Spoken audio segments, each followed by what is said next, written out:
Good evening दोस्तों, कैसे हो आप सब लोग। इस वीडियो में हम बात करेंगे आज के ट्रेड के पीछे लॉजिक क्या था, सो दैट आप खुद से ऐसे ट्रेड जनरेट कर सको और एक इंडिपेंडेंट ट्रेडर आप बन सको।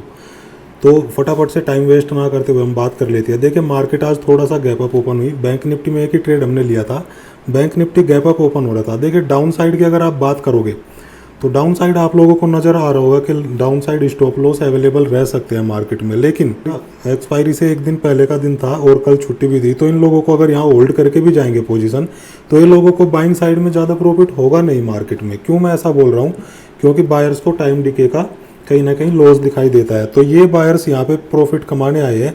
ऐसा नहीं है कि ये वाले बायर्स वेट करेंगे कब मार्केट बिल्कुल नीचे आके और उनका 2 दिन का रोका हुआ प्रॉफिट कम करके जाए। तो कहीं ना कहीं ये अपनी पोजीशन से निकल जाएंगे। दूसरा रीजन, मार्केट में एक अब ट्रेंड बना हुआ है। जब आप लॉन्ग टाइम फ्रेम में देखोगे डेली चार्ट के ऊपर, मैंने आप लोगों को बताया था एक रेंज थी, उस रेंज को मार्केट क्रॉस करके अब ऊपर निकल चुकी है और 38,800 तक मार्केट में कहीं भी कोई रेजिस्टेंस एरिया नहीं है। तो इससे आप लोगों को ट्रेंड पता लगता है कि मार्केट में किस टाइप का ट्रेंड अभी बना हुआ है। तो अब ट्रेंड मार्केट में बना हुआ है, बाइंग के लिए एक अच्छी सिचुएशन मार्केट में बनी हुई है। 2 रीजन। अभी तीसरा रीजन मैं आप लोगों को बता देता हूँ। देखिए, मार्केट ने ओपनिंग दी, गैप अप ओपनिंग, ठीक है। गैप अप ओपनिंग में क्या होता है, जितने डाउन साइड में सेलर्स सेल करके गए होंगे उन लोगों को ज़्यादा वहाँ पे नुकसान होगा नहीं, क्योंकि कल भी उनको टाइम डीके का बेनिफिट मिल गया था। तो वो लोग इतनी आसानी से अपनी पोजीशन काटेंगे नहीं जब तक मार्केट अच्छा खासा ऊपर नहीं चली जाएगी। दूसरा, जो लोअर लेवल पे बायर्स अवेलेबल थे, टाइम डिके की वजह से उनको लॉस हो रहा है, तो वो कहीं ना कहीं अपना प्रॉफिट बुक करके किसी भी कंडीशन में निकल जाएंगे। अभी देखिए, यहाँ पे गैप अप ओपन हो रही है मार्केट। ये आप ग्रीन कैंडल देखो, फर्स्ट कैंडल। तो जो यहाँ लोअर लेवल पे बाइंग करके गए होंगे, मैंने आप लोगों को बताया, उनको गैप अप ओपनिंग मिल गई, तो वो क्यों बैठेंगे मार्केट में? बिल्कुल नहीं बैठेंगे, वो कहीं ना कहीं बुक करके प्रॉफिट निकल जाएंगे। तो पहला रीजन आपके पास आ गया, डाउन साइड कोई स्टॉप लॉस अवेलेबल नहीं है। अभी स्टॉप लॉस ऊपर भी अवेलेबल नहीं है, लेकिन आप मार्केट की साइकोलॉजी को समझो। डायरेक्ट मार्केट ने 3 रेड कैंडल बनाई, तो इसका मतलब डाउन साइड वाले बायर्स जितने अवेलेबल होंगे वो सब मार्केट से निकल चुके। प्लस यहाँ पे सेलर्स भी एक्टिवेट होने की कोशिश कर रहे हैं। ये दोनों चीज़ आप यहाँ पे ऐड करके चलो। ये तीनों रेड कैंडल में सेलिंग भी आई है, तो सेलर्स भी यहाँ पे एक्टिवेट हुए हैं। अब डाउन साइड कोई बायर्स के स्टॉप लॉस अवेलेबल है नहीं, तो मार्केट क्यों ज़्यादा डाउन जाएगी? बिल्कुल नहीं जाएगी, पहला रीजन। दूसरा रीजन, यहाँ पे हम कहीं पोजीशन बनाने वाले थे और टेलीग्राम चैनल पे मैंने आप लोगों को मैसेज दिया था 9:23 पे एग्जैक्ट 9:23 पे मैं आप लोगों को मैसेज दिया कि ट्रेड हमसे मिस हो गया। जब तक मैं टाइप करना चाहा आप लोगों को बताने के लिए टेलीग्राम चैनल के ऊपर, तब तक मार्केट ये मोमेंटम हमें दे चुकी थी। तो ये मोमेंटम हमारे हाथ से निकल चुका। अभी देखो, यहाँ पे डिसिप्लिन और साइकोलॉजी, मार्केट साइकोलॉजी दोनों यहाँ पे आप समझने की कोशिश करना। आप डिसिप्लिन में कैसे काम कर सकते हो।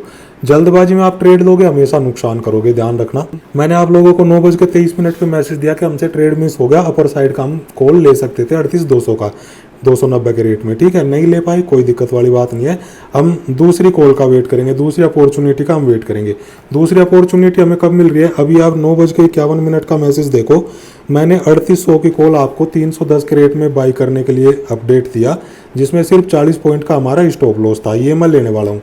9:51 कहाँ पे थे? 9:51 यहाँ पे कहीं थे उस टाइम, यहाँ पे कहीं मार्केट चल रही थी उस टाइम, ठीक है। ये आप रेड कैंडल्स जाके देख सकते हो। अभी देखो, ये मोमेंटम मार्केट ने दे दिया, नहीं जा पाई, यहाँ से एक रेजिस्टेंस खा के मार्केट नीचे आ रही है। तो यहाँ पे जो बायर्स एक्यूमुलेट हुए होंगे, थोड़े बहुत बायर्स, ये बायर्स को आउट करने के लिए मार्केट आ रही है। अब इस डाउनफॉल से हमें कोई मतलब नहीं है, ये कहीं भी चला जाए। आएगा कहाँ तक? ज़्यादा से ज़्यादा ये स्विंग लो को क्रॉस करके थोड़ा बहुत इसके नीचे तक आ सकता है। क्यों? क्योंकि डाउन साइड तो कोई स्टॉप लॉस अवेलेबल है नहीं। क्यों अवेलेबल नहीं है? मैंने आप लोगों को बता दिया। इसके नीचे तक भी आ जाएगा। यहाँ पे बायर्स को सेलर्स को यहाँ पे एक्यूमुलेट करने की कोशिश करेगा, अट्रैक्ट करने की कोशिश करेगा। तो ज़्यादा से ज़्यादा मार्केट थोड़ा बहुत ये स्विंग लो को डाउन साइड क्रॉस करके आ सकता है। जैसे यहाँ पे सेलर्स एक्टिवेट होंगे, मार्केट एक अपसाइड मोमेंटम देगा। ऐसा मेरा सोचने का तरीका था, ऐसा मेरा सोचने का वहाँ पे एनालाइज करने का वहाँ पे तरीका था।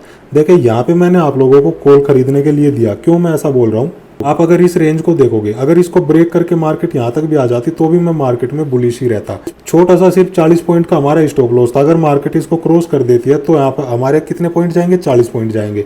लेकिन जितने ज़्यादा यहाँ पे सेलर्स मार्केट में अट्रैक्ट होंगे, उतना ही बड़ा अपसाइड मोमेंटम मार्केट दे सकती है, क्योंकि मार्केट की साइकोलॉजी अप ट्रेंड में चल रही है। मार्केट अप ट्रेंड में कभी भी जा सकती है। अभी देखो, यहाँ से मार्केट डाउन नहीं आई, यहाँ ये फर्स्ट वाले मोमेंटम में मार्केट ने स्विंग लो को क्रॉस भी नहीं किया, टच भी नहीं किया। सेकंड मोमेंटम में भी मार्केट ने उसको टच नहीं किया, थर्ड मोमेंटम में भी मार्केट ने उसको टच नहीं किया, ठीक है। तो यहाँ पे कहीं हमारा स्टॉप लॉस था, अगर यहाँ तक मार्केट आती तो हमारा स्टॉप लॉस चला जाता, कोई दिक्कत नहीं। लेकिन वो जो हमने कॉल ली थी वो एक तो इन द मनी कॉल थी। मार्केट चल रही है 38,200 के आसपास ही मार्केट चल रही थी और 38,100 की कॉल हमने ली थी, ठीक है। तो ये इन द मनी कॉल थी जिसके प्रीमियम काफ़ी तेज़ी से बढ़ते हैं। अगर मार्केट ऊपर जाए और मार्केट नीचे आएगी तो प्रीमियम जल्दी से उसके कम भी होते हैं। तो यहाँ तक आते आते उसने हमें थोड़ा सा मतलब 30-35 पॉइंट का उसने अपना लो लगाया था सर 271 के आसपास। हमारा 1 पॉइंट से स्टॉप लॉस रह गया था हिट होने के लिए, ये मैंने आप लोगों को बताया भी था। सिर्फ 1 पॉइंट से स्टॉप लॉस हिट होने के लिए रह गया था हमारा, क्योंकि 270 पे स्टॉप लॉस था। फिर उसने ये मोमेंटम दिया। अभी देखो मोमेंटम आप छोड़ो, मोमेंटम तो कितना बड़ा दिया कितना बड़ा नहीं दिया, आप बस साइकोलॉजी समझने की कोशिश करो कि यहाँ पे मैं बुलिश क्यों हूँ, मैं यहाँ पे ऐसा क्यों सोच रहा हूँ मार्केट को यहाँ से ऊपर जाना चाहिए, ठीक है। डाउन साइड क्यों स्टॉप लॉस अवेलेबल नहीं है ये मैंने आप लोगों को बता दिया। मार्केट ऊपर ही क्यों जाएगी जबकि अप साइड भी स्टॉप लॉस अवेलेबल नहीं है, ये भी मैंने बड़े अच्छे से आप लोगों को बता दिया। यहाँ पे सेलर्स एक्यूमुलेट हो चुके मार्केट में, ये मोमेंटम जब आया यहाँ पे सेलर्स एक्यूमुलेट थे, ये सेलर्स को मार्केट ने आउट किया। अब यहाँ पे जब सेलर एक्यूमुलेट हो गए, प्लस यहाँ पे देखो सेंटिमेंट बनाने की कोशिश कर रही है मार्केट। अब ये पोर्शन को समझो, सिर्फ चार्ट के ऊपर ये पोर्शन को आप समझने की कोशिश करो। यहाँ पे मार्केट सेंटिमेंट बनाने की कोशिश कर रही है कि अब मार्केट डाउन गई, अब मार्केट डाउन गई। यहाँ पे किसे डर लग रहा होगा आप ये सोचो, यहाँ पे कौन मार्केट में ट्रेड लेने से हिचक रहा होगा, यहाँ पे कॉल साइड वाले हिचक रहे होंगे, कॉल साइड वालों को यहाँ पे डर लग रहा होगा ट्रेड लेने से।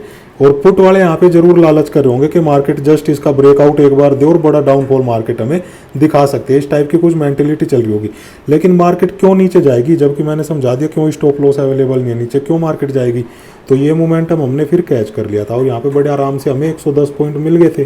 310 हमारा बाई प्राइस था, 310 हमारा बाई प्राइस था और इसने अपना 410 के आसपास लगाया था आई, तो 100 पॉइंट हमें यहाँ पे मिल गए थे बड़े आराम से। ये चीज मैंने आप लोगों को यहाँ स्क्रीनशॉट डाल के भी दिखाई थी। ये एरिया देखो, यहाँ पे सब लोग सेलिंग का प्लान कर रहे होंगे, सेलिंग का प्लान बिल्कुल कर रहे होंगे यहाँ पे, फिर भी हमने कॉल लिया क्यों, क्योंकि मार्केट साइकोलॉजी क्या कह रही है आप समझने की कोशिश करो। मार्केट साइकोलॉजी कह रही है कि यहाँ पे बहुत सारे सेलर्स को एक्यूमुलेट करने की कोशिश कर रही है मार्केट डाउन साइड, जबकि कोई स्टॉप लॉस भी अवेलेबल नहीं है। तो अगर मार्केट डाउन जाएगी भी तो ज़्यादा नहीं जा पाएगी, ये स्विंग हाई को क्रॉस करके मार्केट कहीं ना कहीं से जरूर बाउंस बैक ले सकती है।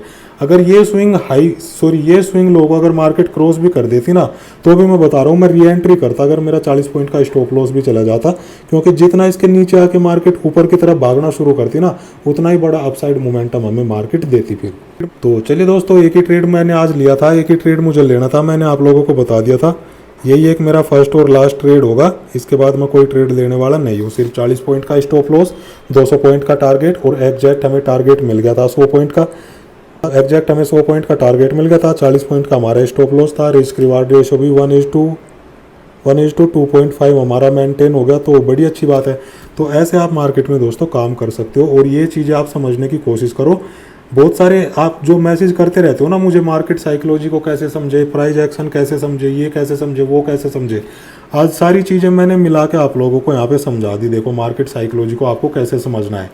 लोअर एंड पे क्यों बायर्स के स्टॉप लॉस अवेलेबल नहीं है, चार्ट तो बन गया, चार्ट एक बार जो बन गया वहाँ पे आप लोगों को दिखाई दे रहा है कि यहाँ पे बाइंग हुई है, यहाँ पे बाइंग हुई है, लेकिन ये लोग निकल भी तो गए होंगे भाई प्रॉफिट बुक करके, क्योंकि एक दिन छुट्टी भी थी।